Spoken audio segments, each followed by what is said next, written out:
Chicos, bueno, la primera unidad de esta asignatura está centrada en el fundamento de las partes básicas de lo que corresponde a la biología celular. Lo que vamos a ver hoy principalmente es método científico, ¿okay? Y vamos a hacer un taller el día miércoles de método científico también. Tal como comentado, hubiese sido ideal que hubiésemos contado con el laboratorio, porque yo tomé la misma guía de laboratorio que hacemos ahí presencial práctico y la transformé en una guía que vamos a trabajar de manera grupal, ¿ya? Entonces, ¿qué es lo que se va a hacer, digamos? El tema de ocupar ciertos instrumentos de laboratorio que también entretenido, pero que a veces queda mucho tiempo para desarrollar los informes. Ese taller tiene dos partes. Yo les voy a estar cargado de mi campus, si no me equivoco, ya todos tienen acceso a mi campus. Sí. Yo al menos vi que ya estaban cargaditos los nombres de todos. Para que lo corroboren, lo voy a cargar la guía hoy día, para que la lean para el día miércoles. Si no tienen acceso a campus, cuando se anoten aquí, le dejan un asterisco al lado y yo después les mando la guía a los correos también, ¿ya? Para que se empiecen a anotar ahí. Y yo sé que hay problemas asociados a eso. Bueno, yo creo que la próxima semana como máximo ya luego se debería regularizar esto, ¿ya? Vamos a empezar a desarrollar la parte 1 de ese taller y luego yo les voy a entregar una parte 2. Yo les voy a poner tiempo por cada parte porque si no probablemente se vayan a extender mucho. La idea es que estemos 40 minutos por cada una de las partes y luego eso me lo entregan y eso va a tener una nota social. Por eso es importante que vengan a los laboratorios, a los talleres de biología celular, ¿ya?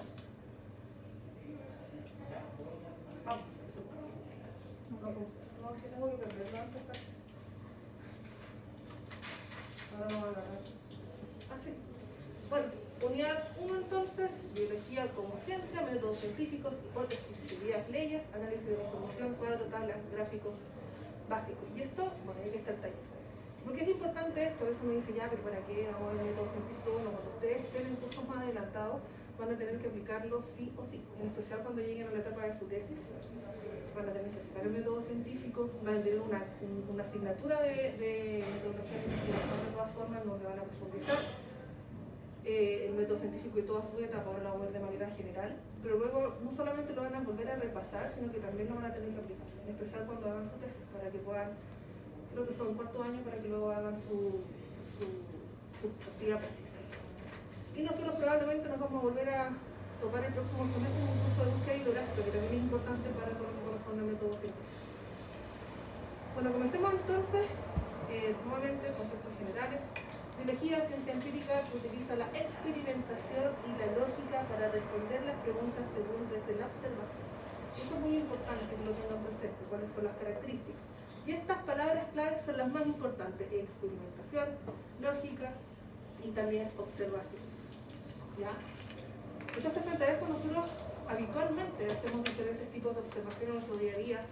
Nosotros crecimos aplicando un método científico en nuestra infancia, ensayo y error, te quemas, te caes, aprendes que es algo que no tienes que volver a repetir, o que sea, es algo que sí puedes volver a repetir de otra forma, ¿ya? Entonces, ¿cuál es la característica, además de esta biología? Estudia los organismos vivos a distintos niveles de organización. Está un poco la diapositiva acá. Entonces podemos estudiar a nivel de organismo, podemos estudiar principalmente a nivel de la célula, enfocarnos en distintos tipos de áreas de investigación según lo que sea nuestro interés. Y aquí vemos, no sé por qué avanzó, los diferentes niveles de organización biológica. Nosotros nos vamos a centrar en este nivel, ya se me fue el punto. Ya vamos a estar centrados hasta acá, a nivel celular. Y si ustedes se dan cuenta, tenemos diferentes niveles de organización que parten desde al átomo, que es algo que vamos a ver la próxima semana. Vamos a usar células, posteriormente tenemos tejidos, órganos, sistemas de órganos, organismos, población, hasta que lleguemos incluso a ecosistemas, etc. ¿Ya?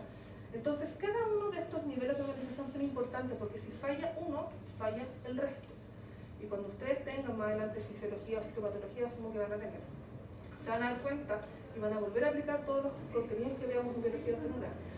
Porque van a ver con detalle qué proteína, por ejemplo, se ve afectada, no sé, en la patología del Parkinson o en Alzheimer, cuál es la proteína que se acumula, qué es lo que sucede a nivel celular, que derivan que hay una muerte neuronal, por ejemplo, o que hay un problema, un error asociado a la transmisión del impulso nervioso, etc. Enfermedad autoinmune, todo eso va a tener como base lo que veamos en esta asignatura, por eso es tan importante.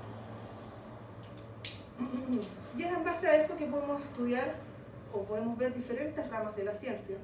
Nosotros estamos nuevamente situados acá, en la biología celular, pero también tenemos histología. No sé si ustedes tienen histología más adelante. ¿Tienen? Esto de embrios se supone en anato. Ya, ahí van a cursar histobiología. Sí. Ahí van a ver todas las características, ¿lo tienen ahora en paralelo? Sí.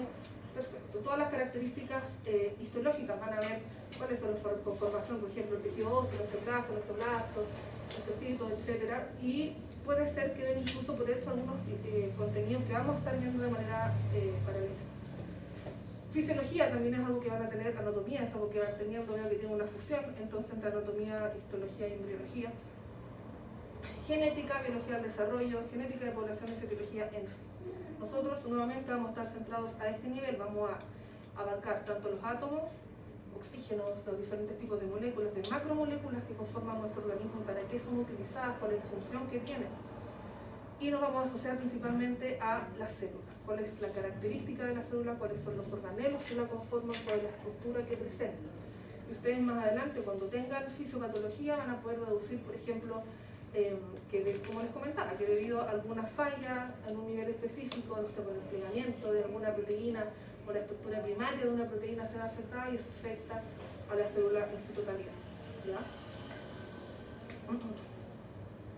Biología de la sociedad actual, esto es importante porque el conocimiento de los fenómenos biológicos de la sociedad es muy escaso. Si ustedes se dan cuenta, la mayoría de las personas se fían o se dejan llevar por información que encuentran en páginas que no son confiables, o que me lo dijo la vecina que si yo me vacunaba pasaba esto, o que leí en Facebook que había una cadena que indicaba tal y tal cosa. Entonces, ustedes como futuros profesionales tienen la misión también de educar a las personas con las que van a convivir, ya sea en sus casas, ya sea los pacientes también con los cuales van a trabajar. Ya también es misión de ustedes, porque eso es lo que refleja este texto, en donde es importante la comprensión de la biología para el desarrollo de su profesión, ya para comprender diversas situaciones cotidianas, para formarnos una opinión bien fundada y poder tomar decisiones para entender lo médico, por ejemplo, cuando ustedes actúen o estén en presencia o trabajando con algún paciente, porque los pacientes les van a preguntar a ustedes, sea cual sea el área a la cual ustedes se van a dedicar, les van a preguntar ¿y por qué? ¿Y por qué pasa esto?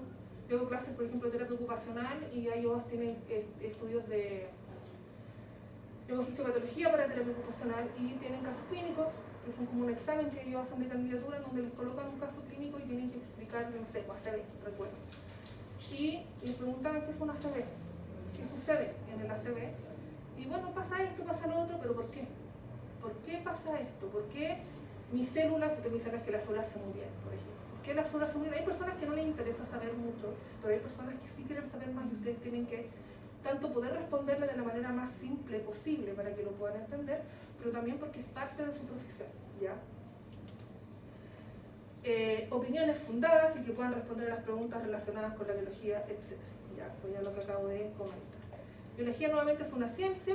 ¿Qué es ciencia? Conjunto de conocimientos obtenidos mediante la observación y el razonamiento. Y eso nos lleva a lo que conocemos como el método científico también. Sistemáticamente estructuradas y de lo que se deducen principios y leyes generales. Esta es la definición de ciencia y van a ver posteriormente que está muy relacionado con la definición de método científico.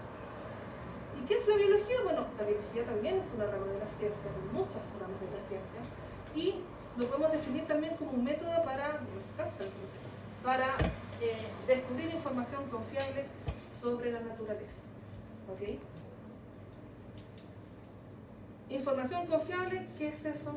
Insisto, lo vamos a repasar cuando tenga el taller de búsqueda bibliográfica. Yo ahora estoy con un compañero de segundo año, son 6, en donde nos vamos a centrar en esto, donde ustedes van a poder sacar fuentes confiables de información. Ya, porque no es llegar y buscar pantalla loca en Google y aparecer lo primero que, o redactar lo primero que ustedes encuentran como información. ¿Ya? ¿Cómo generamos el conocimiento entonces? Aquí entra el método científico. ¿Alguien lo conoce, lo vieron, saben qué es el método científico? ¿Sí? ¿Conocen las etapas que tiene el método científico o no mucho? ¿O lo vieron hace tiempo y no saben? Observación. Observación, ¿ya? hay muchas etapas, bueno, son 4 en realidad principalmente. ¿Ya todos se notaron en la lista? 6, 9, 10, 11 ya. Según las para ellos.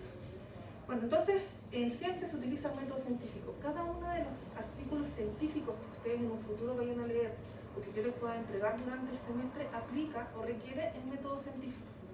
Ya no es llegar y hacer un trabajo, decir ya lo voy a publicar listo para que todo el mundo lo tenga, voy a mandar este trabajo a Nature porque mi trabajo es genial. No, tiene toda una estructura, todo tiene un orden lógico que tiene que seguirse para que sea, entre comillas, no entre comillas, para que sea válido. ¿Ya? Vamos a ver ahora.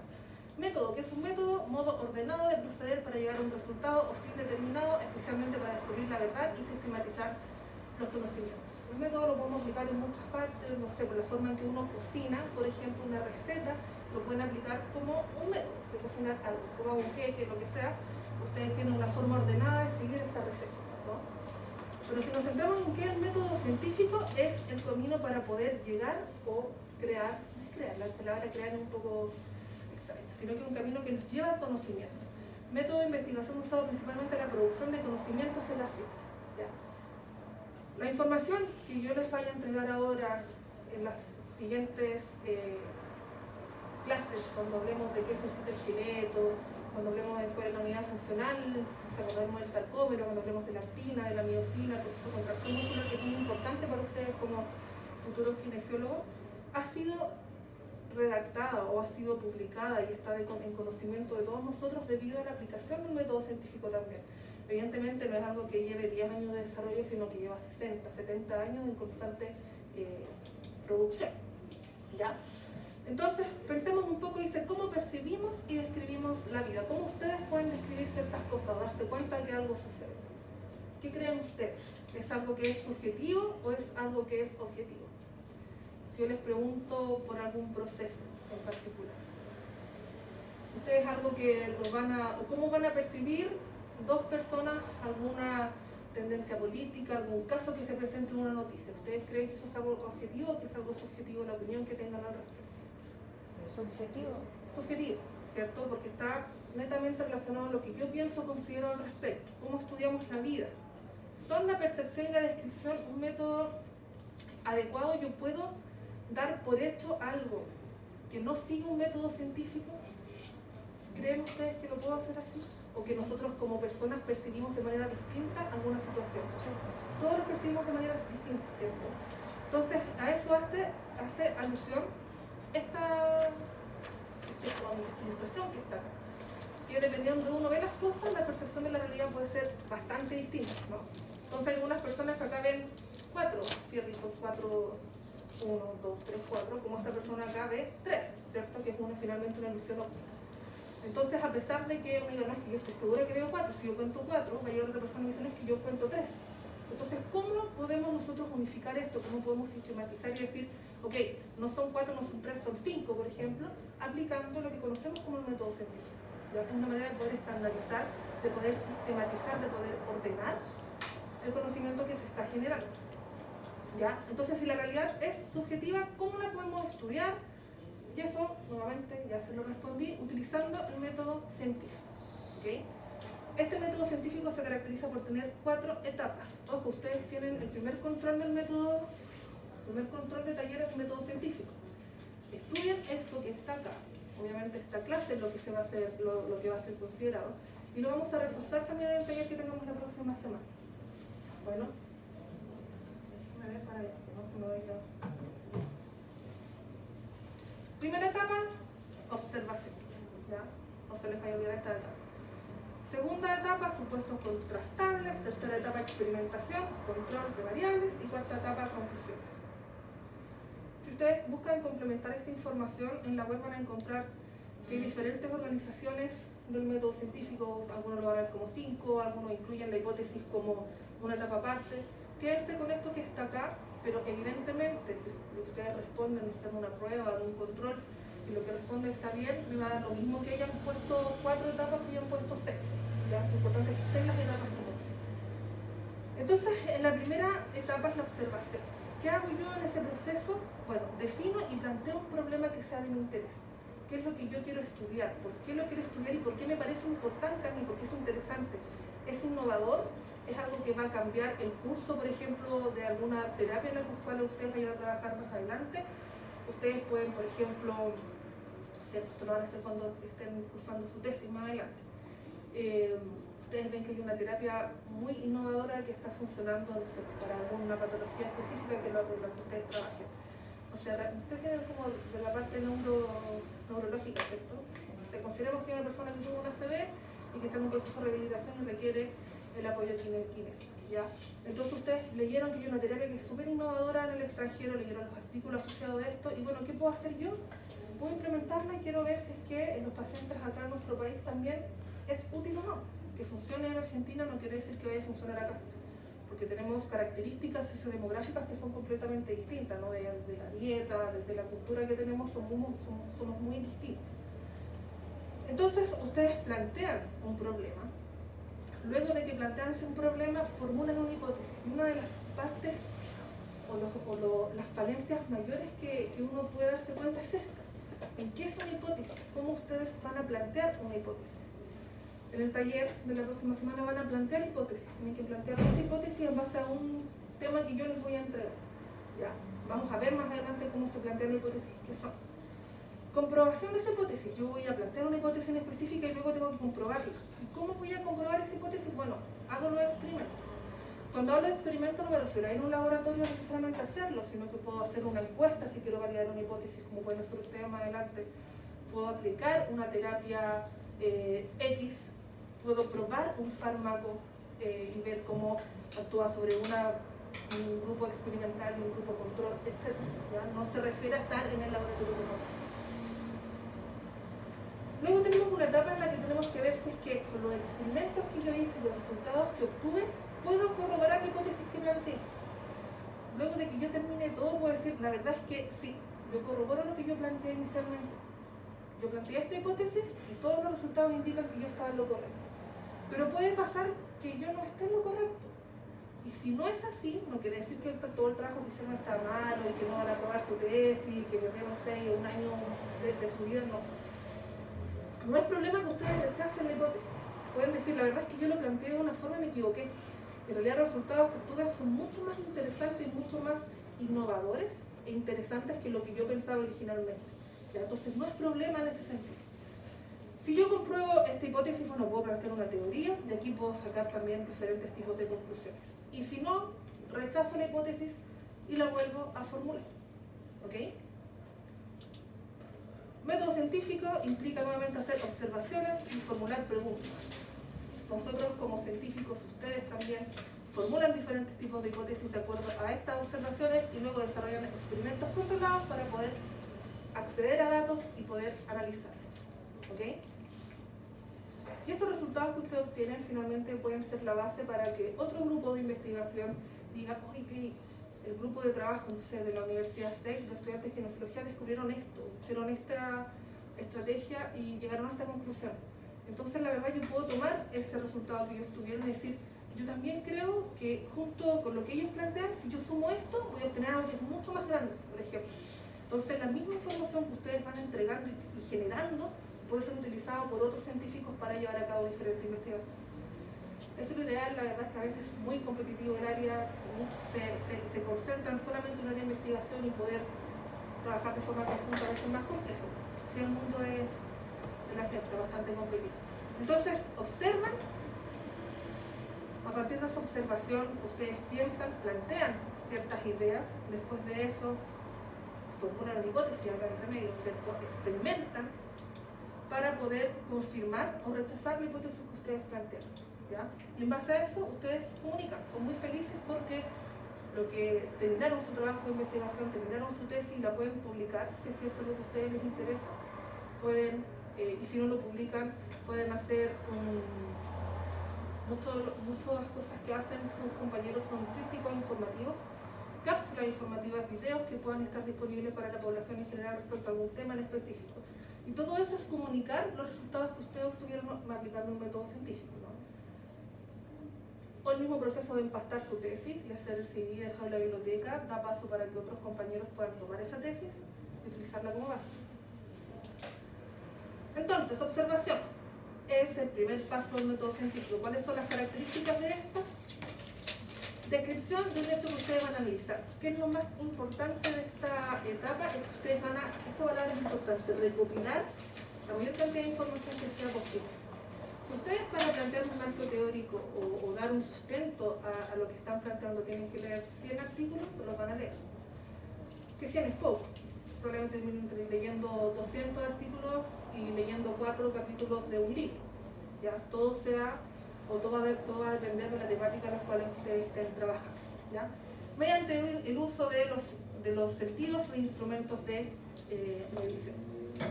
Cuando estas observaciones se documentan, entonces pasan a ser datos. Los datos pueden ser cuantitativos o cualitativos y deben ser analizados. Cuantitativos, vamos a ver de todas formas, pero es cuando yo tengo números. Por ejemplo, 5 personas tuvieron un tratamiento efectivo versus 2 que, ¿ya?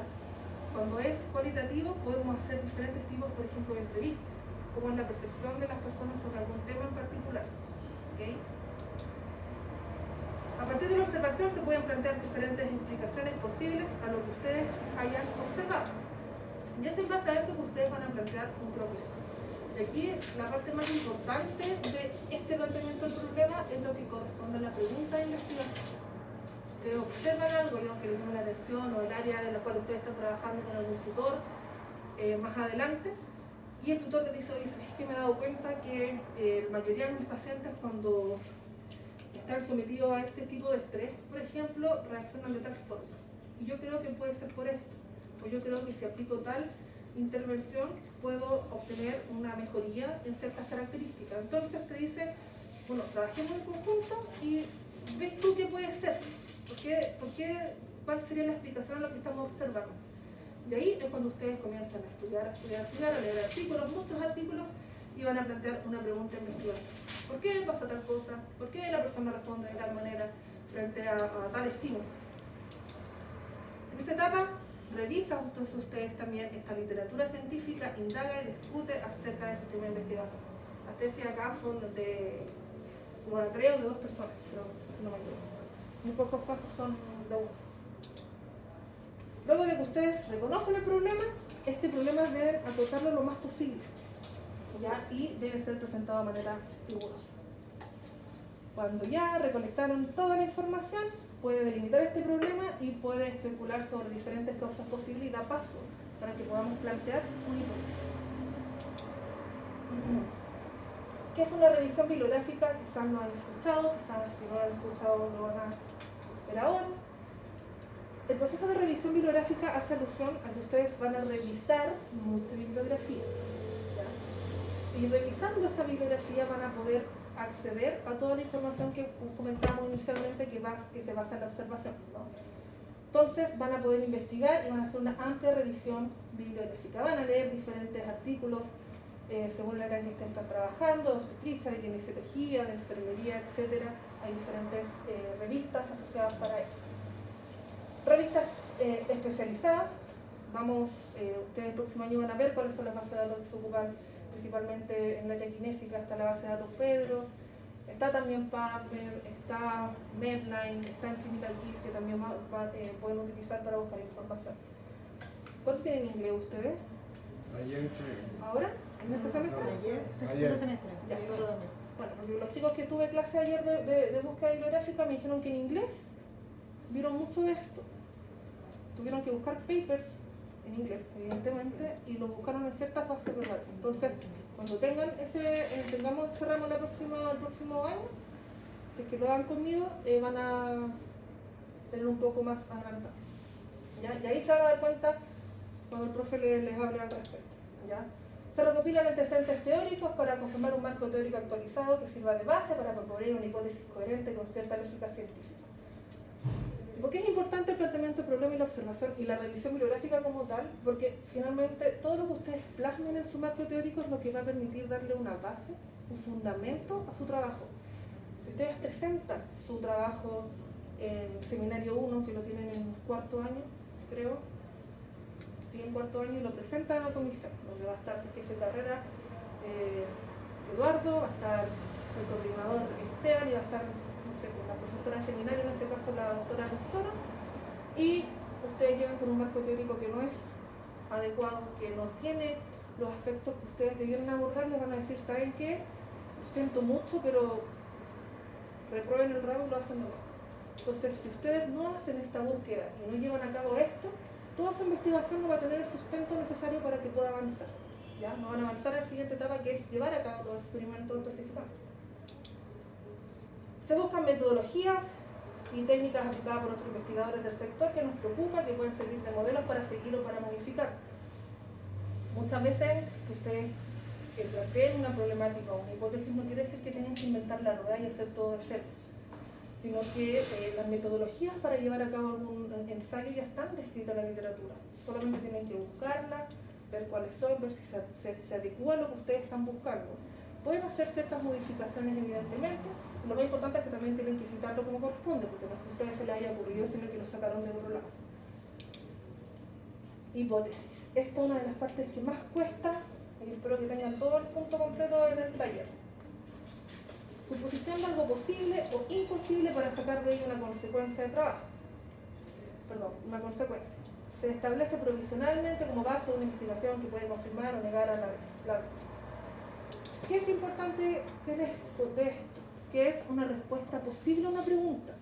Muchas veces pasa, llegamos a cuarto año y aún piensan que la hipótesis es una pregunta. Y la hipótesis no es una pregunta. En el método científico, en la parte de planteamiento del problema, pueden poner la pregunta, el signo de interrogación, etc.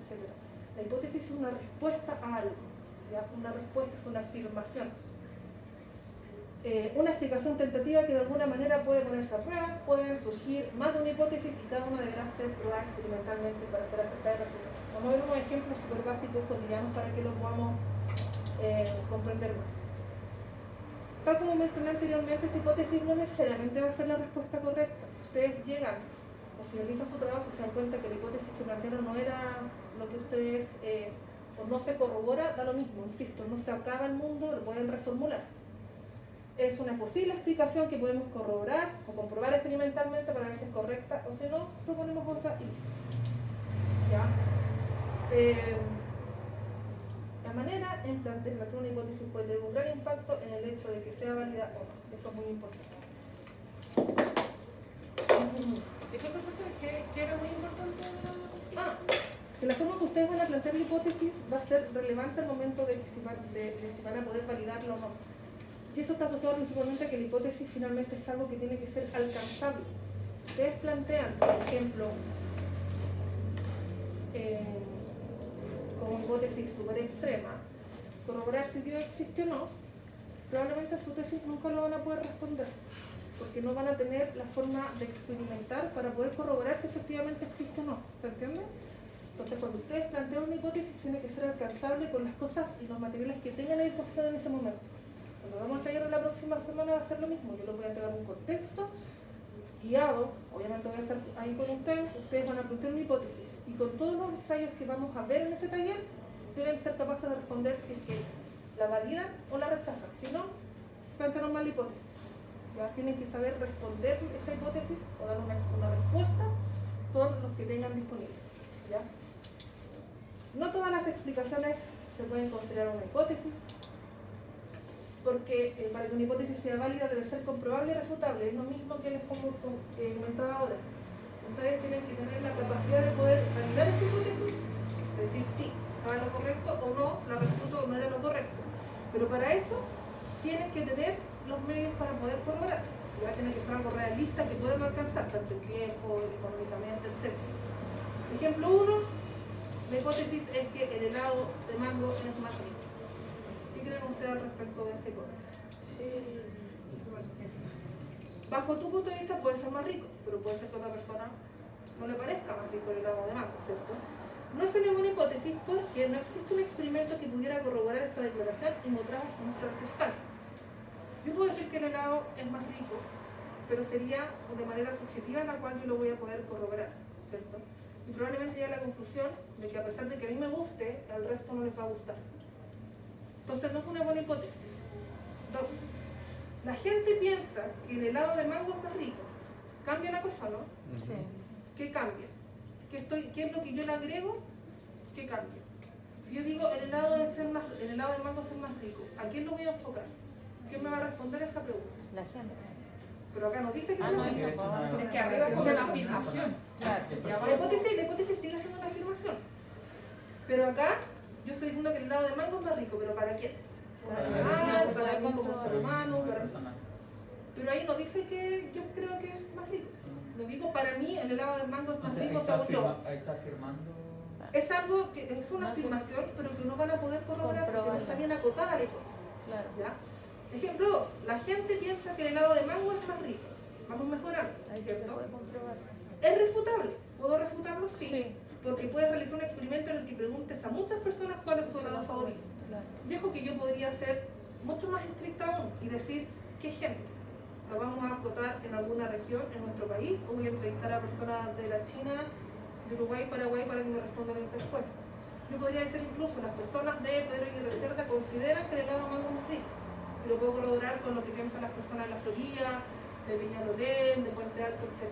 ¿Ya? Entonces esto da para que yo pueda tener hartas camas de investigación. ¿Ya? Estos son ejemplos simples directamente, luego vamos a ver ejemplos más científicos y en el taller lo vamos a profundizar. El bajo rendimiento en lenguaje y comunicación se debe a la baja cantidad de horas semanales dedicadas a la lectura. Ejemplos de hipótesis que pueden plantear. El consumo de tabaco en los primeros años de la adolescencia es 4 veces más nocivo que en la adultez. Si yo obtengo un resultado y veo que es 2 veces más nocivo que en la adultez, no 4. ¿Valido la hipótesis o la rechazo? La rechazo, ¿cierto? Porque yo hasta aquí, en la hipótesis, estoy afirmando que es 4 veces, pero yo como resultado tengo que son 2 veces solamente. Eso no quiere decir que mi trabajo, que lo vuelvo a resaltar porque eso como que se sube, no quiere decir que todo mi trabajo esté mal, sino que yo, como tuve que eran 2, lo que voy a hacer es reformular mi hipótesis posteriormente. Y listo. ¿Ok?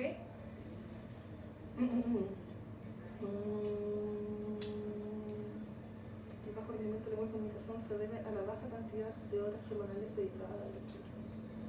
¿Cómo podrían ustedes corroborar eso? El bajo rendimiento en lenguaje y comunicación se debe a la baja cantidad de horas semanales dedicadas a la lectura. ¿Qué harían?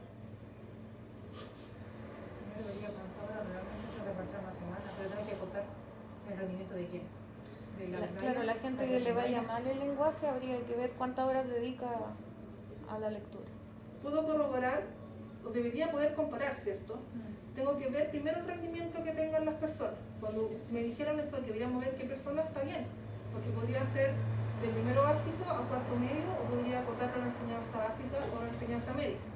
Entonces, finalmente, esto va a permitir que tengamos una relación entre las horas que se dedican a la lectura versus el rendimiento. Y puede ser que finalmente no sea así, o puede ser que yo valide esa hipótesis. Al aumentar la altitud, la temperatura ambiente disminuye. ¿Qué hago? ¿Cómo se le ocurre eso? Pasamos de algo más, algo un poco más de nuestra área. ¿Cómo puedo corroborar que al aumentar la altitud, la temperatura disminuye? ¿Qué harían ustedes? ¿Cómo se les ocurre que podríamos corroborar? Creo que es mucho más simple que las otras. Hay que ir a la cordillera y tomar la temperatura.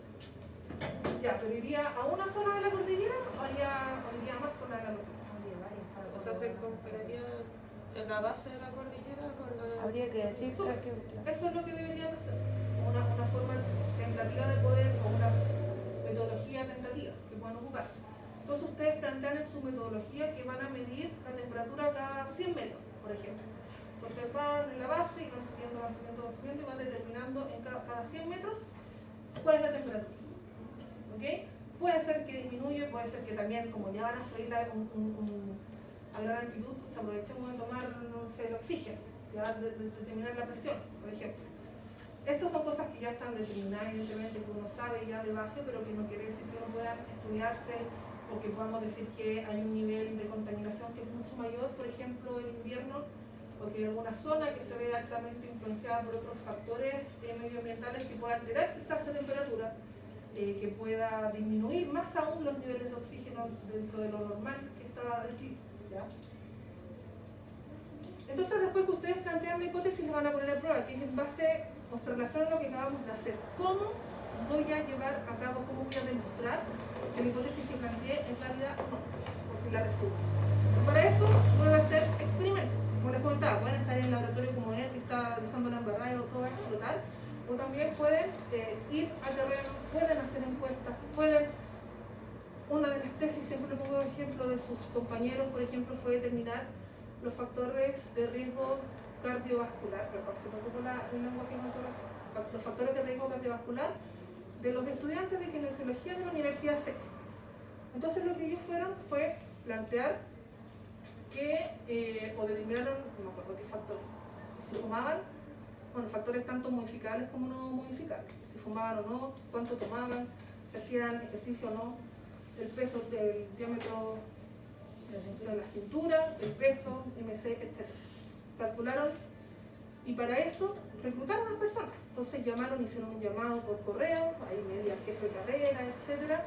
Y les piden, ¿saben qué? Estamos en una tesis en base a esto y les invitamos a participar de esta investigación. Por favor, diríjanse a la sala tanto quienes estén interesados. Ustedes firman el consentimiento informado, obviamente, porque tienen que dar su autorización porque los datos van a ser utilizados. Lo que quiere decir que ustedes lo van a individualizar en tal persona tanto, tiene pesa tanto, etc. Sino que tienen que aceptar ser parte del proceso. Y luego sus compañeros analizan esos datos y pueden refutar una hipótesis que plantean. ¿Ya? Hacer experimentos y observar los resultados que se obtienen una y otra vez. Ustedes comprenderán que cuando yo hago un experimento lo puedo hacer solamente una vez. Hay algunos que requieren hacerlo 3 veces solamente, pero hay algunos que necesito 20 veces, 30 veces. Como también no puedo medir el peso o calcular los factores de riesgo cardiovascular de una persona de kinesiología y decir o extrapolarlo para todos. Entonces tengo que tener un mínimo de participantes, la mayor cantidad posible, para que los resultados que estoy obteniendo de verdad reflejen la realidad del estudiante. En esa instancia se dio la discusión en que será distinto entre los que estudian kinesiología vespertinos versus los que estudian diurno. El año pasado también había otra que el consumo de bebida energética en estudiantes C, por ejemplo. ¿Ya? No son tesis que uno vaya, insisto, ir al laboratorio experimental y demorarse 3 años en hacerlo, sino que son cosas que pueden abordar. Anotar los resultados y analizar los datos. Ojo que anotar todos los resultados no es menor. Una vez piensa, no, sí, lo voy a anotar acá en esta hoja y ahí se me lo piden los cosas así. No. Tiene que ser totalmente ordenado.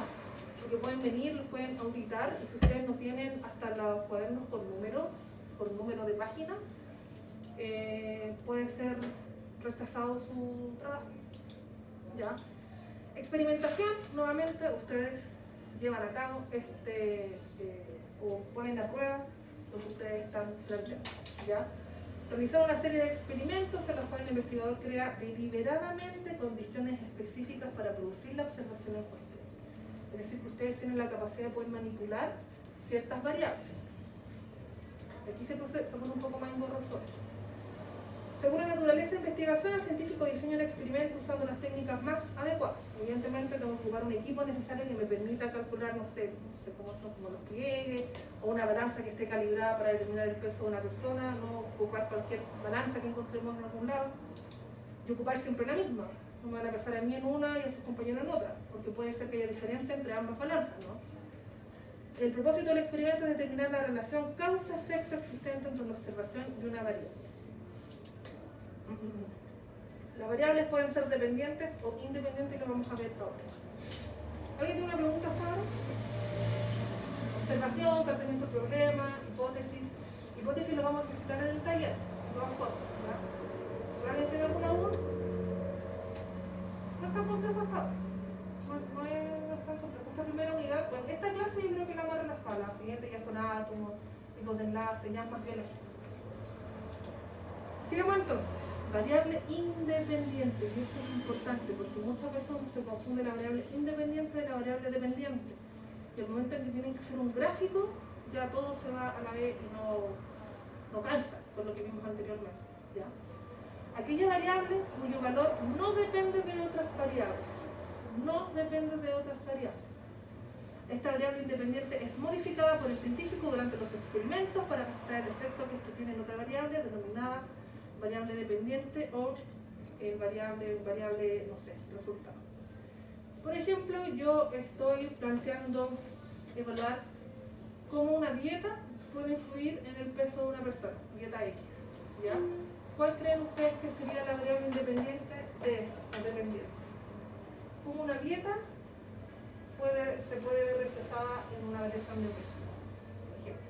Súper básico mi ejemplo, pero ¿qué podría ser? ¿Cuál es la variable independiente? Dos ejemplos, la dieta o el peso. ¿Cuál de esas dos es la independiente? ¿Qué creen ustedes? ¿La dieta? En la siguiente la vamos a poder... ya. La dieta. La dieta es la variable independiente, ¿cierto? Lo vamos a corroborar ahora. La manipulación experimental de una variable independiente se refiere en una situación simple a la aplicación de un valor dado de una variable a un grupo de individuos y un valor diferente de la misma variable a un segundo grupo de individuos. Por ejemplo, que yo a uno voy a probar la dieta A y en otro grupo voy a probar la dieta B. Y voy a comparar cuál dieta es más efectiva. ¿Ok? Lo que yo voy a estar midiendo no va a ser la dieta, ¿cierto? Sino que voy a estar midiendo el peso de la persona en función de la dieta que está haciendo. ¿Se entiende eso, cierto? Ejemplo, ¿cómo afecta el tiempo de exposición a la radiación, a la mutación celular? ¿Cuál creen ustedes en este caso que es la variable independiente? ¿Cómo afecta el tiempo de exposición a la radiación, a la mutación celular? De hecho, en la misma pregunta que está ahí, ustedes pueden saber cuál es la variable independiente. ¿Cómo afecta el tiempo de exposición a la radiación, a la mutación celular? ¿El tiempo de exposición? El tiempo de exposición sería mi variable independiente. ¿Están todos de acuerdo? ¿A alguien le queda alguna duda de por qué lo es? Sí, ¿por qué lo es? ¿Por qué? ¿Por qué? ¿Por qué ¿Por lo qué? es? ¿Porque es la variable independiente? Ya. Veamos o desglosemos la pregunta. ¿Qué estoy viendo yo? ¿O qué es lo que yo quiero determinar? ¿Cuál es el efecto que yo quiero determinar? La mutación. La mutación. Yo quiero evaluar, o lo que yo voy a estar midiendo, es cómo se ve afectada la mutación celular cuando la expongo a radiación. Entonces, lo que yo voy a estar determinando por la metodología que sea, es cómo va a variar o cómo va a ser afectada esta mutación celular. Ese es el efecto. ¿Y cómo lo voy a inducir? ¿O qué es lo que yo voy a manipular? El tiempo de exposición. Algunas, bueno, lo vamos a ver acá. Experimento. ¿Qué es lo que puedo hacer? Ya lo vieron. ¿Qué puedo hacer?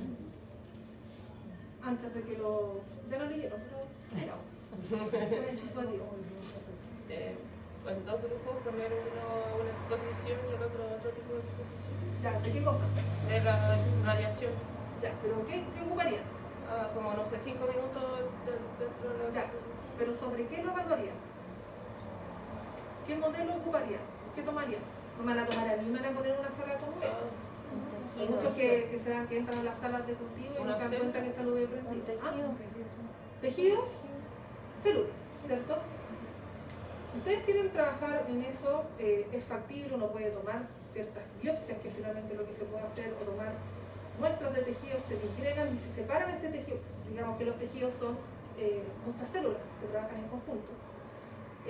Y uno puede, con ciertos agentes, poder disgregar estos tejidos, por ejemplo, y voy a obtener las células y puedo hacer este ensayo, o puedo trabajar con el tejido directamente, ¿ya? Entonces, ¿cuál es mi experimento? Exponer tejidos celulares iguales, y eso es importante, porque yo no voy a exponer a un tejido, no sé, pues de epitelio, por ejemplo, de trompa de falopio, y lo voy a comparar con el epitelio de intestino, ¿cierto? Tienen que ser sobre el mismo modelo. Si no, todo se me va, yo digo así como, oye, pero estáis mezclando pera con manzana, no puedes determinar nada. Voy a sacar un resultado, pero voy a decir sobre qué, sobre el epitelio, de la trompa de falopio, sobre el intestino. Y ahí se cae el proyecto de investigación. Exponer tejidos celulares iguales bajo las mismas condiciones a diferentes tiempos de radiación y evaluar el daño mediante análisis de micronúcleos. En este caso, lo que me va a determinar si hay daño o no, el análisis de estos micronúcleos, que son, lo vamos a ver más adelante. Pero es una zona que yo puedo determinar que da una señal de integridad. ¿Ok? Entonces, lo que me está diciendo acá es que yo voy a tomar tejidos celulares y los voy a exponer a las mismas condiciones, pero en distintos tiempos. Y esto está relacionado con el taller también, así que presten atención y quiero jugar estos ojos que están finosos. Consideramos que yo tengo acá mis células, debieran ser muchas, ¿ya? Yo aquí voy a intentar dibujar. Mis células A y mis células B. Ambas derivan del mismo tejido, ¿ya? Partamos de esa base. Cuando dice que yo lo voy a exponer a las mismas condiciones, ¿a qué creen ustedes que os alusiona? La misma cantidad de radiación. A la misma cantidad de radiación, ¿cierto? Ya, veamos, ese es un factor, cantidad. Dejémoslo en cantidad. No en la unidad, pero... Ya, ¿qué más? ¿Por qué no les voy a colocar a una 5 segundos a una exposición con una intensidad muy baja y a otra les voy a colocar una intensidad más alta, ¿cierto? Porque voy a estar teniendo distintas variables. ¿Qué otra cosa más creen ustedes que es importante? ¿El tiempo? El tiempo no. Porque el tiempo es mi variable. ¿Qué variable es el tiempo? Independiente. Independiente, ¿cierto? El tiempo es la variable que yo voy a estar cambiando, porque aquí yo quiero ver cuál es el efecto de la mutación, pero el tiempo es lo que yo voy a ir variando. Pero ¿qué más tiene que estar constante? Profe, para entender un poco, el tiempo de radiación, ¿se refiere a que usted al aire libre o en puesto de otra ¿Ustedes forma? saben lo que es la luz UV? Ultravioleta, sí. La luz ultravioleta, y se han dado cuenta que los tubos de luz ultravioleta, bueno, esos tubos son para poder esterilizar ciertas zonas. De hecho, ahora que está, como estuvo toda la palestra del COVID, la mayoría de los quirófanos también tiran ahí un robotcito al medio y esterilizan. Bueno, ustedes que trabajan en el área sirve mucho, porque permite poder eliminar agentes patógenos, ¿no? ¿Y cómo lo hace? Bueno, dañando la célula y la célula por organismo bueno. Entonces, cuando se habla del tiempo de exposición, quiere decir que yo a todos, o voy a, bueno, según el grupo que haya planteado, los voy a exponer. Consideramos que nosotros somos las células y la luz que está prendida es la lámpara UV. Entonces yo me voy a exponer a esta sala por 10 segundos y apago la luz. Y voy a ver si mutamos o no. Pero en la sala de al lado, que tiene las mismas condiciones, los mismos tipos de células, yo voy a prender la luz no por 10 segundos, lo voy a prender por 20. Y voy a ver el efecto que tiene. Entonces yo voy a tener diferentes tiempos de exposición y voy a ver el daño que se vaya a producir. Por lógico, uno debiera pensar que a menor tiempo de exposición, la mutación va a ser menor. Y mientras más tiempo de exposición, consideremos que nos expusimos 3 horas, la mutación debiera ser mayor. Eso es lo que uno puede esperar y en base a eso uno puede plantear una hipótesis también, ¿okay? Que es lo que van a hacer en la próxima clase. Entonces me dijeron que la variable independiente es el tiempo, ¿cierto? Tiempo. Y de la variable dependiente dijimos que era la cantidad, por ejemplo, o la intensidad de esa lámpara que estemos ocupando. ¿Qué otra cosa más creen ustedes que tiene que estar constante? ¿El medio? El medio, ¿cierto? Donde yo esté. ¿Va a ser lo mismo o creen ustedes que puede influir si es que esta sala está a 20 grados y la sala al lado está a 40? ¿Creen ustedes que puede influir? Sí, claro. ¿Cierto? Va a influir. Entonces ustedes tienen que preocuparse que las características o el medio, como ustedes comentan, tanto el medio líquido donde uno cultiva las células como la temperatura, la presión de oxígeno, etcétera, a la cual va a estar expuesta, sean idénticas. Si yo varío una de estas factores, voy a estar afectando mi experimento. Si yo dejo esta sala a 20 y la de al lado 40, ¿puedo decir que es por el tiempo de exposición al resultado? Ustedes me pueden jurar de rodillas que sí es así. Estoy seguro que es así, pero si yo veo los resultados y digo, oye, pero esto lo dejaste a 20 y está a 40. ¿Cómo puedes saber que no fue la temperatura que influyó? Entonces, esos son los factores que uno tiene que tener sumamente controlados y de lo que vamos a hablar en el próximo taller. Ya le di muchos ejemplos, muchas pistas. Variable independiente, entonces, el tiempo de exposición a la radiación. Entonces, ustedes asocian siempre la variable dependiente a aquella que va a, como dice su nombre, depender de otra variable, la que va a ir cambiando. ¿Ya? Vamos a ver otro ejemplo. Vamos a ver, enfocándonos en la variable dependiente. La variable dependiente es conocida también como variable de medida o de respuesta de resultados. Entonces ustedes asocian efecto con variable dependiente. ¿Ok? es aquel aspecto de comportamiento sobre el que esperamos observar el efecto. Nosotros lo que esperamos ver es que haya una variación en la mutación celular cuando exponemos a distintos tiempos de luz UV. ¿Ya? Eso es lo que uno espera ver.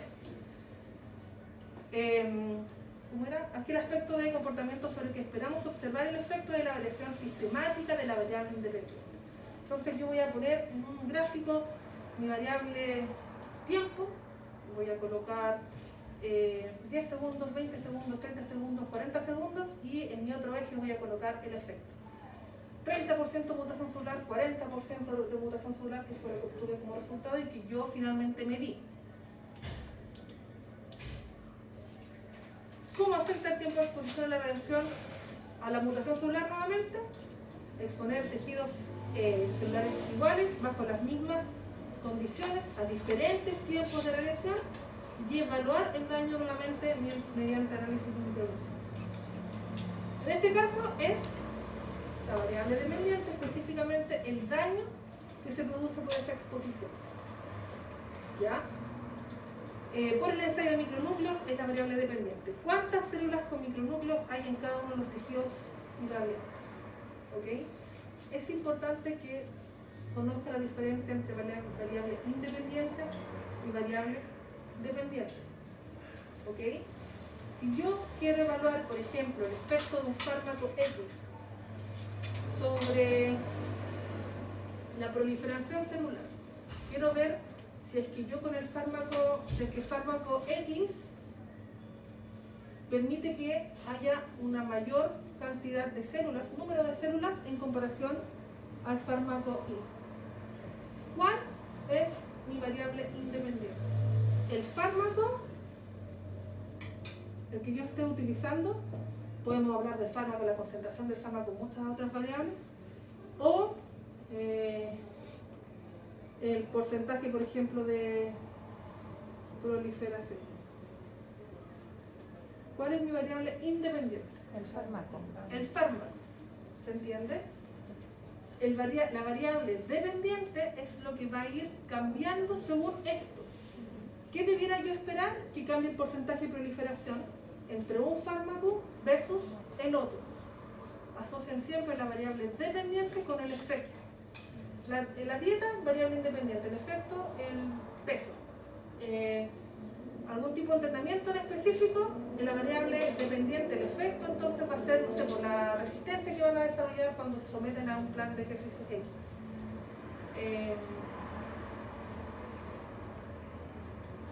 Los factores de riesgo cardiovascular, el factor, si tienes tanto, recuerda que era como un número, si tienes 3 factores de riesgo cardiovascular o 4 factores de riesgo cardiovascular, eso también va a ser la variable dependiente. Va a depender de la vida que lleve la persona finalmente en su día a día.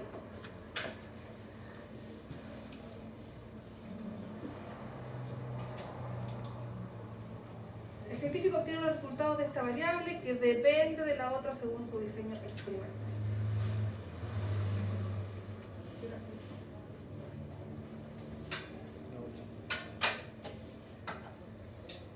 ¿Cuándo tenemos? Hasta las 8:30, ¿cierto?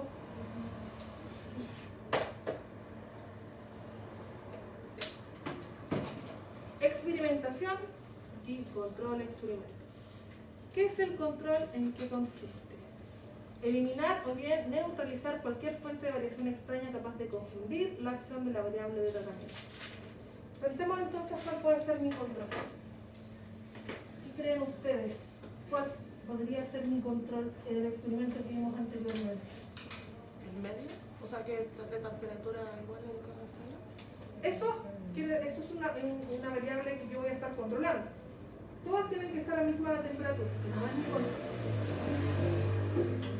¿Qué creen ustedes que podría ser mi control? ¿O cómo lo entienden ahí? ¿Entienden esa definición directa de qué es el control? ¿O es un poco ambiguo?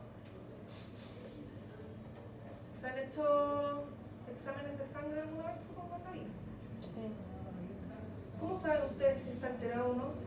Por los parámetros Parámetros de qué? del resultado que viene. Parámetros del Índice de resultado. referencia que dice. Un índice, un rango de referencia, ¿cierto? Ya. Se han hecho... Veamos,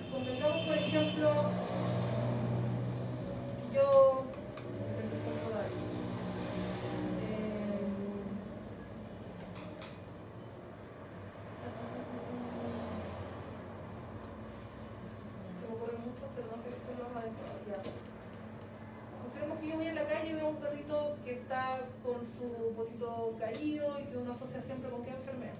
Distemper. ¿Viste? Ya, imaginemos que yo veo un perrito con esas características. Yo voy a pensar, oye, sí, ese perrito puede tener distemper, pero tiene un problema en su caminar.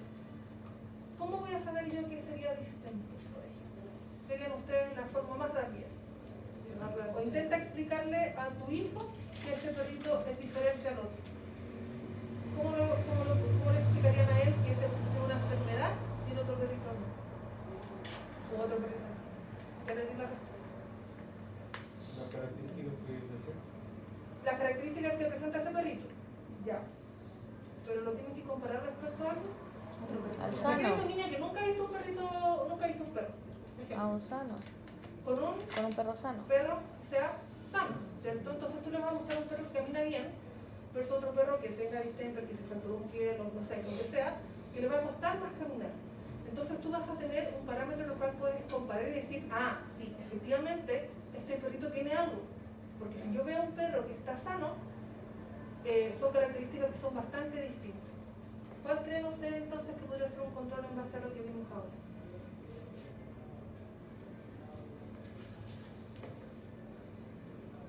¿Cuál es mi variable? Independiente. ¿Qué dijimos que era? El tiempo. El tiempo de Radiación. exposición a la radiación. Y el efecto va a ser la mutación celular. ¿Cómo yo voy a poder decir si efectivamente hubo mutación celular? Con células sanas. Con células sanas. ¿Pero qué sería una célula sana? El tejido sin estar expuesto. Exacto. Ese es un control válido para este caso. Un tejido, un grupo de células, otra sala igual a esta, en la cual yo nunca prendí la luz, nunca los expuse. Si yo nunca expuse a las células a esta radiación, las células yo no debiera esperar que tuvieran un índice de mutación X, ¿cierto? ¿Qué pasa entonces si es que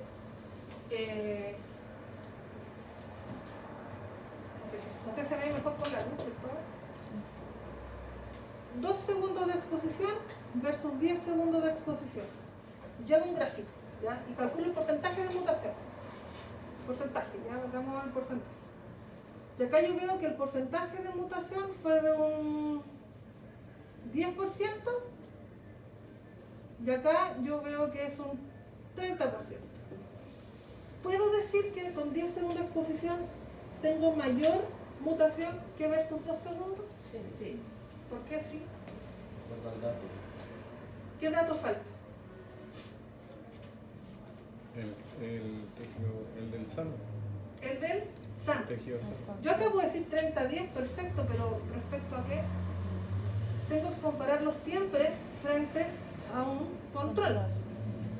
Y este es el control sin exposición. Consideremos entonces que yo tengo una sala sin exponer y hago la cuantificación de los micronúcleos, perdón si estoy en la espalda, y veo que acá tengo un 3%. Súper, a las matemáticas muy simples, esto es más complejo. ¿Sigue siendo un 10%? Acá, al 2 de 10%, sería 7, ¿cierto? Sí. ¿Y el otro sería 30? No, sería 27. Cambia la cosa, si yo estuviera esto yo digo día 30 versus acá que digo 27-30. Ahora puede ser incluso acá tenga un 9%.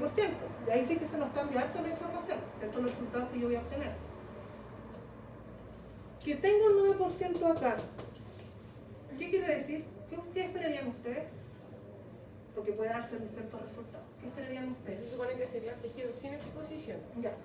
¿Eso Sí, sería? esto sería el control, sin exponer. Ah, ¿Qué Que podría así- indicarles esto? que a cierta cantidad de tiempo no influye mucho la radiación. Ya si yo tendría que hacer un análisis estadístico. Que Y no- digo de 9 a 10 es poquito, ¿cierto? Que no Entonces, son si yo células pongo a 2 sanas. no va a hacer mucha diferencia frente a las células que no están expuestas. Ujú. Pero, ¿qué les dice ese número? Que no son ¿Ustedes células Que no esperarían? están sanas. No están sanas. Tienen de algún- una Ya, que no mutación. están, no De alguna necesariamente que forma, no igual estén tienen- sanas, de fíjense. alguna Tienen forma una igual mutación. tienen exposición o han mutado. Claro. Que podrían haber mutado por otros factores que no haya sido el tiempo de exposición. Claro. Entonces, ¿cómo puedo saber yo que efectivamente el tiempo de exposición acá es el que está Pero- actuando? ¿Qué otra cosa podrían incluir ustedes? Esto se conoce como control negativo. ¿Por qué es negativo? Porque yo no estoy exponiendo las células a radiación, ¿cierto? En contraparte, yo debería ocupar un control positivo. ¿Qué creen ustedes que sería el control positivo? Una con 100% de exposición. No sé si 100%, porque todos van a estar expuestos a la misma intensidad por distinto tiempo.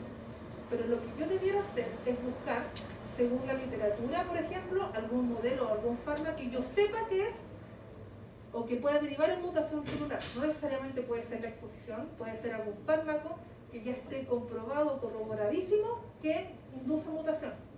Entonces, por ejemplo, consideramos lo que tú dices, que yo voy a exponer las células por 3 días. Yo debiera esperar ahí que las células hayan mutado, ¿cierto? Y cuando hago eso me doy cuenta que llegamos al 98%. Cambia la cosa, ¿cierto? Yo voy a tener entonces un control negativo y voy a tener un control positivo que le van a dar validez a mi tema experimental. Esto es muy importante porque cuando tengamos el taller 2 lo vamos a ver. Por ejemplo, consideremos que yo quiero saber si la leche, ya le estoy dando el spoiler del taller, si la leche tiene proteína. ¿Qué creen ustedes? ¿La leche tiene proteína? Sí. La leche clásica, la natural, con un. Sí, tiene. ¿Tiene proteína en la leche? Sí. Ya, consideremos que tiene proteína. Yo agarro un tubo de ensayo y le agrego, voy a tener 3 tubos de ensayo, y le agrego aquí 2 ml de leche a cada uno, porque todos tienen que tener la misma cantidad, ¿cierto? Si no voy a estar incluyendo más variables. Y esta es mi experimental, esta es la leche. Y yo agrego un compuesto que reconoce proteína. Yo le agrego una gotita. Y cuando este compuesto reacciona con la leche se pone de color, ejemplo, yo no me acuerdo muy bien qué color es, morado. ¿Cuál creen ustedes que sería el control negativo y su control positivo?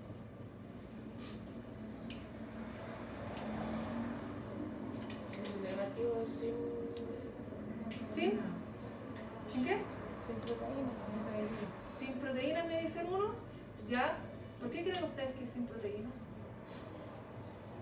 Porque me podrían haber dicho sin colorante. Eso sí. Porque lo que yo quiero saber es si es que la leche tiene proteínas. Y la única forma de saber que tiene proteína es agregándole ese colorante que las reconoce. Si no lo agrego no voy a saber. ¿Qué podrían ocupar ustedes?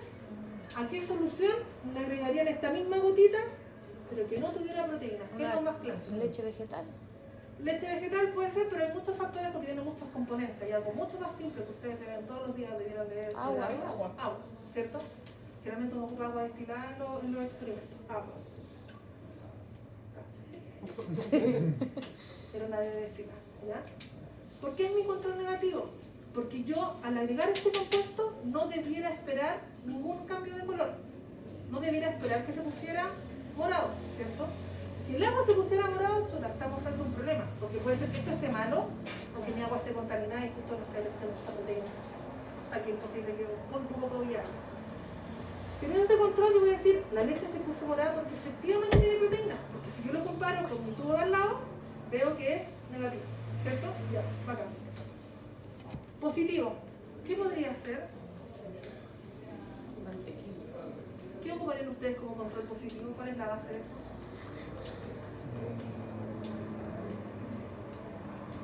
Son difíciles los controles positivos. Líquido, no sé. Si el negativo no tiene proteína, ¿qué debería tener el positivo? Proteína. Proteína, ¿cierto? ¿Qué? Ya. ¿Qué cosa puede tener proteína?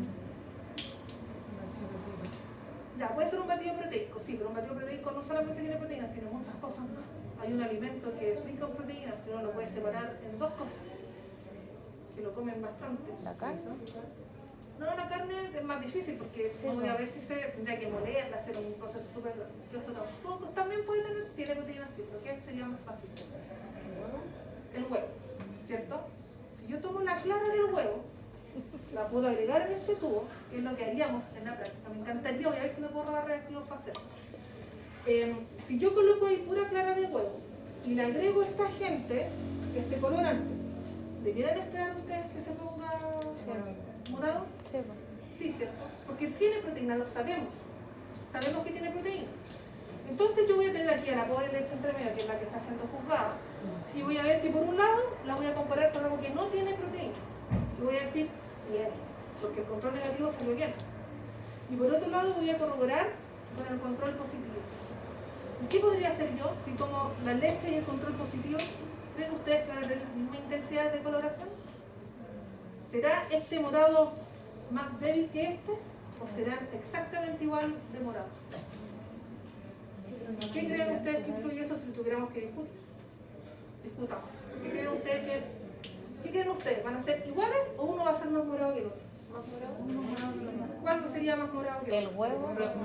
El huevo, la clara de huevo sería más morada que el otro. ¿Por qué?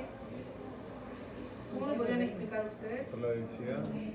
No es densidad la palabra, La leche tiene un componente acuoso. tampoco es la palabra.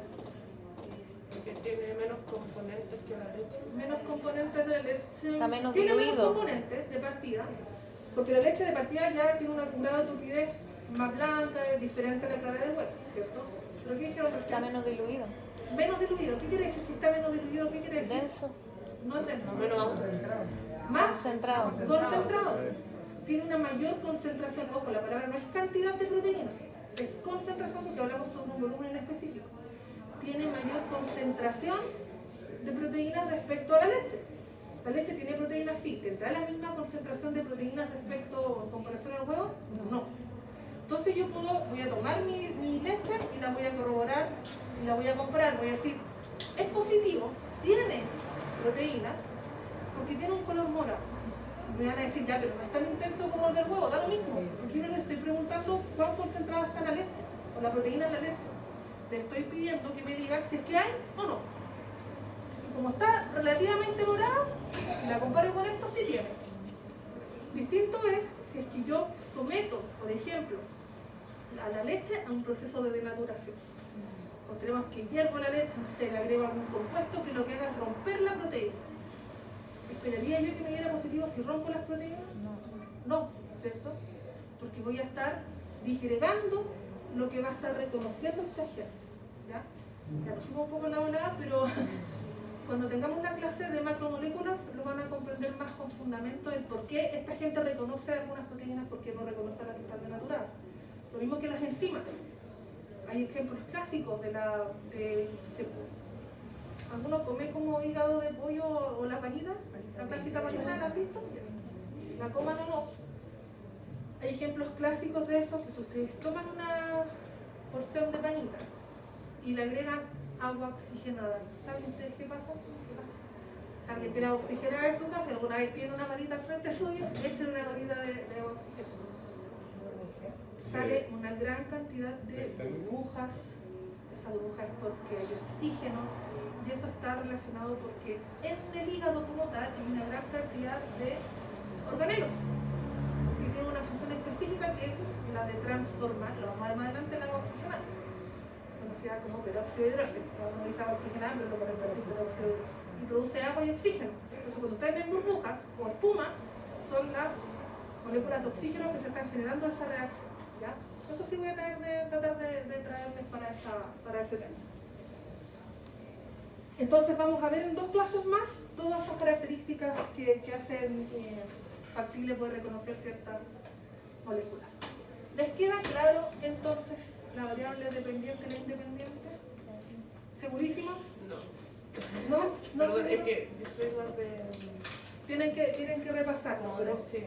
la variable dependiente es aquella que va a variar según la variable independiente, que va a cambiar. ¿Ok? El ejemplo que está en el taller no es complejo, lo van a identificar rápidamente. Y si no lo identifican rápidamente, ustedes como grupo me piden ayuda. ¿Ya? Obviamente. Se me quedó esto.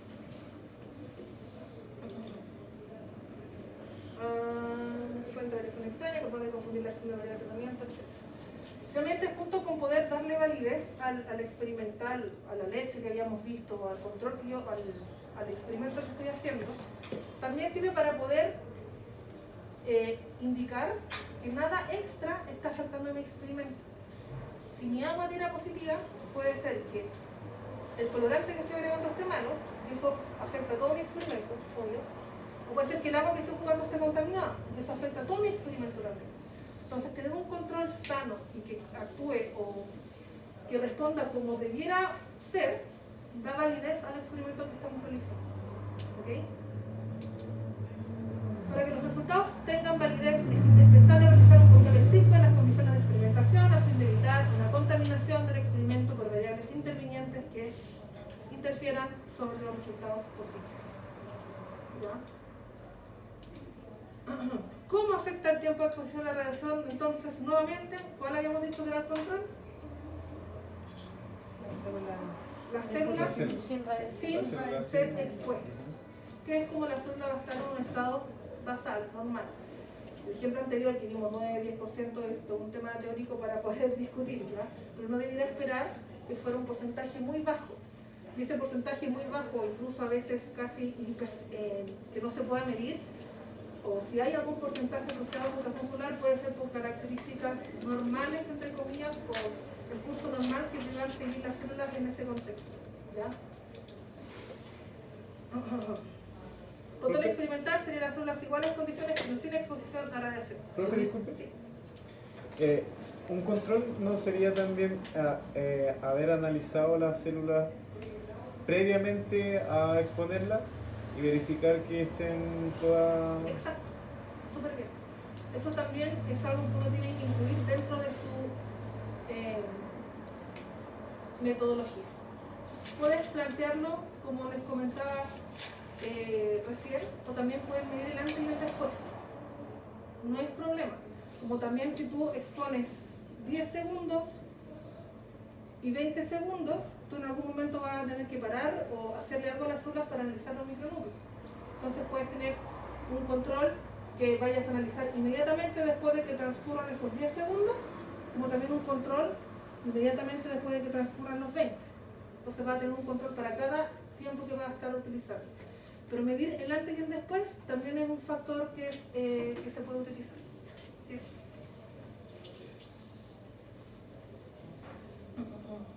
Y finalmente, el que tú lo midas antes es para poder también estar seguros de que tienes un porcentaje de mutación, por ejemplo, que es bajo. Y bueno, eso está relacionado netamente con el tipo de proceso, el tipo de experimentación que vas a realizar. Si es a gran escala, si es a escala más baja, todo eso, el diseño experimental, como tú planteas, va a depender del tipo de experimento que estás haciendo. Pero es sumamente válido igual como te va a hacer. El científico descarta que otra variable inmanejable sea la que causa el daño según su diseño experimental. ¿Ya? Entonces ahí yo me voy a asegurar y le voy a decir a mi comisión de tesis, oye, pero si yo hice bien, porque tengo tales controles. Y ojo que los controles tienen que ser planteados cuando tú estás haciendo el experimento. No voy a hacer toda la célula expuesta y después digo, se me olvidó hacer el experimento ya filo, lo que voy a hacer entonces es ir ahora y analizar las células sin exposición. No sirve, porque tiene que ser en paralelo el día que tú hiciste, incluso hasta el pulso que ustedes toman la micropipeta puede afectar cómo lo están haciendo. ¿Ya? Entonces a veces un día están más tiritones y la idea es que estén tiritones para todas las células que están trabajando y no con mejor pulso o peor pulso posteriormente. ¿Ya? Tiene que ser todo lo más controlado posible. Eso también aplica para los estudios clínicos que se vayan a realizar. Eso sí, que son mucho más delicados y lo van a ver, vamos a verlos también, creo, si no el próximo semestre. Variable experimental, entonces acá está lo importante, el gran resumen. La variable independiente es aquella que uno manipula. Yo puedo manipular, por ejemplo, la temperatura, puedo manipular la concentración de algo, puedo manipular los días, el número de algo lo puedo manipular. La variable dependiente es la medición, es el efecto que tuvo esta manipulación. El peso varía en función de la dieta. El peso va a variar según la ronda de ejercicios, como sea, el plan de ejercicios que le entregaron a una persona. ¿Ok? Entonces, esa es la variable que es dependiente. Y la variable extraña que se dice es lo que conocemos como una variable continua.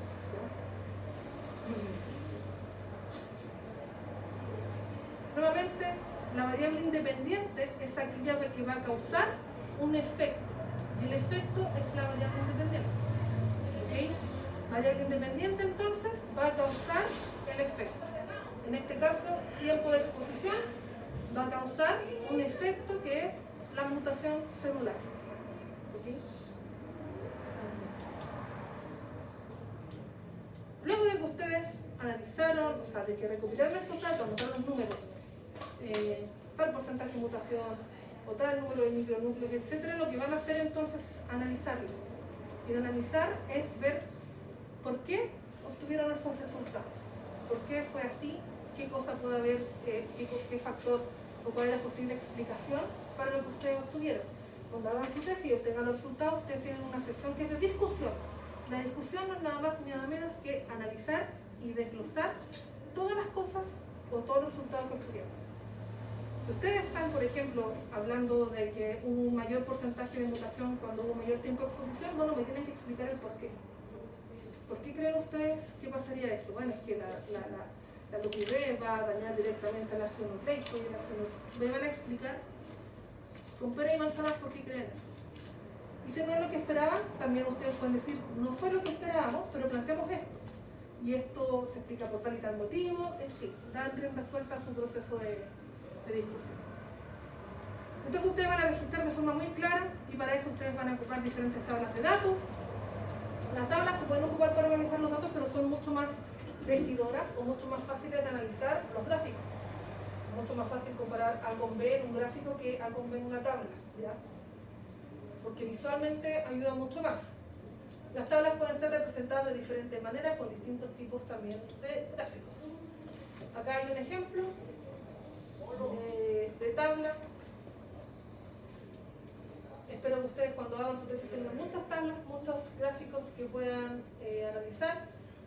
En este caso son el número de nacidos vivos inscritos, nacidos vivos, bueno, una tabla random, pero que finalmente es una forma, o que refleja una forma en la que uno puede organizar la información, ¿ya? Experimentación, aquí entramos ya con los gráficos. Otra forma en la que pueden representar, hay gráficos de dispersión, hay gráficos de columnas, otros agrupados y otros de torta, muchos tipos de gráficos que pueden utilizar. Pero finalmente es importante porque los gráficos van a tener dos ejes, al menos estos, el eje Y o de las ordenadas y el eje X, que es el eje de las abscisas.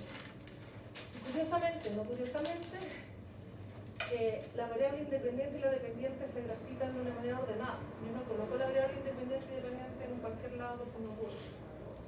Tiene un lugar específico en el cual se tiene que graficar, y lo vamos a ver. No se les olvide, la variable dependiente se ubica en el eje horizontal X, es decir, como no funciona el puntero, allá abajo. ¿Ya? Y la variable dependiente que se modifica como resultado de los cambios de la variable independiente se representa en el eje Y. En base al ejemplo nuevamente que vimos anteriormente, centrémonos en este gráfico que está aquí.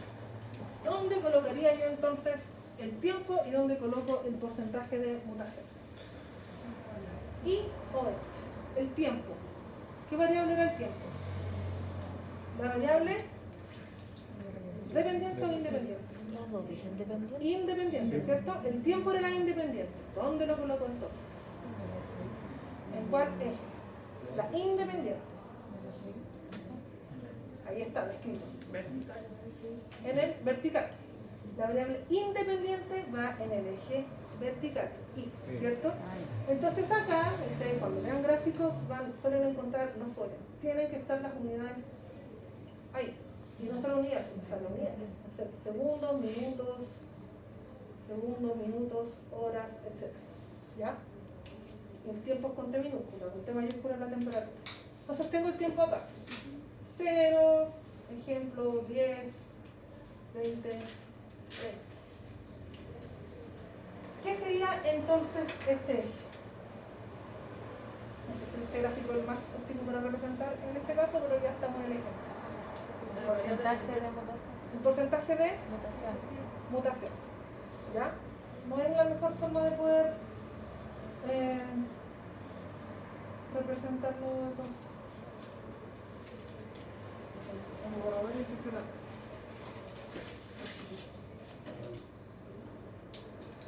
Entonces, aquí ustedes relacionan esa variable, la variable independiente y la variable dependiente. ¿Qué quiere decir? Que si yo por algún motivo de la vida en una prueba les coloco un gráfico y les digo cuál es la variable independiente y dependiente, van a tener muchas formas de saber. Una es, por lógica, deducir cuál es la variable que va a afectar a la otra, o bien me puedo ir a la segura y veo el gráfico. Si tengo internalizado que tal variable va acá y la otra va acá, ya voy a tener una forma de poder deducirlo y luego puedo explayarme y contestar la pregunta que me están haciendo. ¿Ya? Las cantidades relacionadas en un gráfico son llamadas variables. En algunos casos las relaciones causa-efecto entre las variables es muy clara. Lo vamos a ver ahora. ¿A qué se refiere con que sea muy clara? A esto. Muchas veces obtengo información, por ejemplo dice, no alcanzo a ver nada.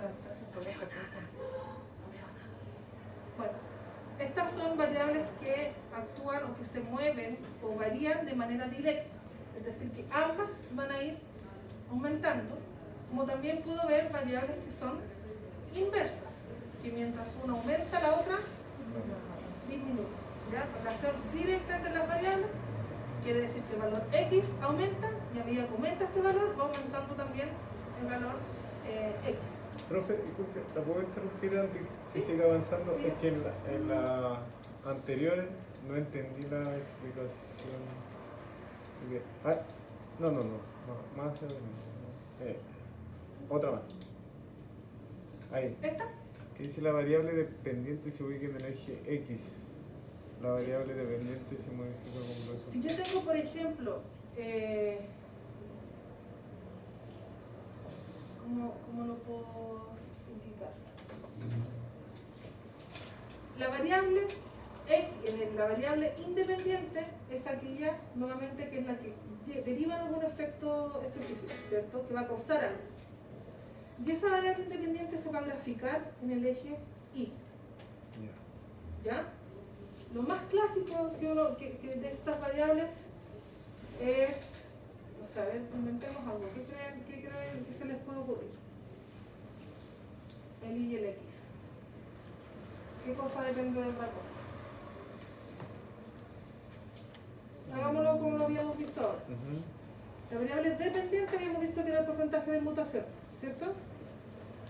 Y habíamos dicho acá que el eje Y era el tiempo, ¿cierto? Si fuera una variable, ya habíamos discutido que además esperábamos que esto fuera una relación que fuese directa. Con mayor tiempo de exposición, mayor porcentaje de mutación. Consideremos entonces que este rango va del 0 al 100% de mutación y que acaba de 0 segundos a 60 segundos. Eso quiere decir entonces que cuando yo expongo las células a 5 segundos, yo voy a obtener, por ejemplo, un 10% de mutación. Esta es la causa y este es el efecto que obtuvo. Sigamos, si yo expuse las células a 10 segundos, ya no va a ser un 10%. Yo voy a ver que mi promedio o resultado de proliferación va a ser, no sé, 15. Y lo voy a obtener acá. Y así sucesivamente. Esto es lo que causa el efecto, en este caso el tiempo de exposición, y acá es la respuesta que yo voy a estar obteniendo, 50% de mutación celular. Entonces yo voy a obtener que esto es una relación que es directa. No necesariamente va a ser exponencial como el gráfico que estoy mostrando ahora, pero para que quede mejor representado. Pero puede darse que ustedes estén trabajando en algún experimento X, que ustedes quieran ver algo que disminuya la tasa de mutación. No que la induzca, sino algún fármaco que la disminuya.